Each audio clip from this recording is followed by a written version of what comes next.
Hi there, this week at Fountain Retreats I'm going to try and clear up those grey areas surrounding certain issues to do with the menopause. There is nothing worse, is there, especially with a health issue, when you can't get a straight answer about something. So, first off, diagnosis. In a nutshell, diagnosis for the menopause should be done from symptoms alone, and a blood test is not usually required. If you think about it, your hormones are fluctuating up and down like yo-yos, changing daily, so it makes sense, doesn't it, that it's going to be really hard to get an accurate reading. Results from blood tests, as in the follicle stimulating hormone tests, tend to be misleading and inaccurate. The same goes for saliva tests. These don't give an accurate reading to decide which hormones you should be taking. So please don't get drawn into paying privately for either of these tests or get swept up into buying any hormonal medication off the internet that isn't regulated or that hasn't been prescribed. So next up, the myth that surrounds what the common age of a menopausal woman is. So the average age is classed as 51 years, but many women will start to experience symptoms in their early to mid-40s, and there are a number of women who experience what is known as premature ovarian insufficiency, which means that they become menopausal before the age of 45. It's really important that anyone under the age of 45 seeks medical help and advice as soon as possible to help prevent long-term symptoms from developing.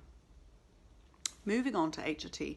Dear me, what a challenging topic, and one which never seems to escape from being featured in the media headlines, does it? So firstly, if you ask any menopausal specialist, they will say that the benefits greatly outweigh the risks.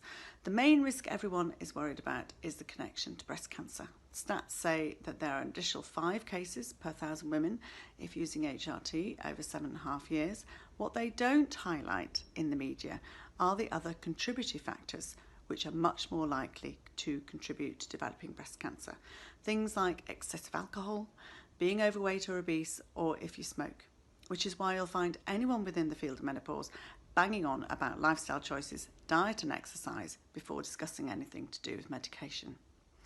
One topic often forgotten about with menopausal women is contraception. So unless you want to hear the pitter-patter of tiny feet, make sure you have contraception covered.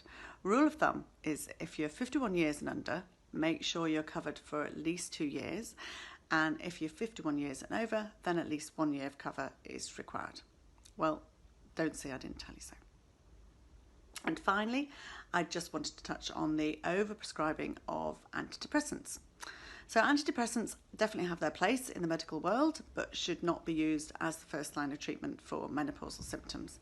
They can be an option for some women who can't take HRT for other medical reasons, but as with any medication, every option should be discussed with each woman so that they can make an educated and informed decision along with their healthcare professional.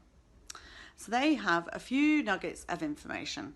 As always, don't forget, you and your body will cope much better with any menopausal symptom if you eat a healthy, balanced, nutritious diet, if you're well exercised, and if you manage to get some rest and relaxation in amongst your busy lifestyles.